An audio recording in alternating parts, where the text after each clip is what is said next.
তুমি মনে করছো সন্ধ্যাবেলা তোমার স্বামী টাকার বান্ডিল নিয়ে মার্কেট করে হাজির, তোমার স্বামী রিক্সাওয়ালা, ড্রাইভার, শ্রমিক, তোমার স্বামী চাকরি করে, ওখানে কত কষ্ট,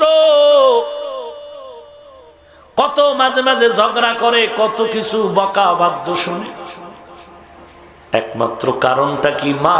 তুমি বুঝলা না, তোমার স্বামী তার জন্য এত কষ্ট করতো না।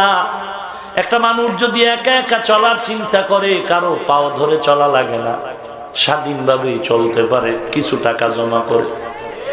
কিন্তু তোমার স্বামী এত কষ্ট করে কেন? মানুষের গালি শুনে, কত গালি, কত ঝগড়া, কত সময় মারপিট হয়। শুধু একমাত্র কারণ, আমার এই কষ্টের কামাই রুজির থেকে আমার স্ত্রী খাবে, আমার সন্তান খাবে, তাদের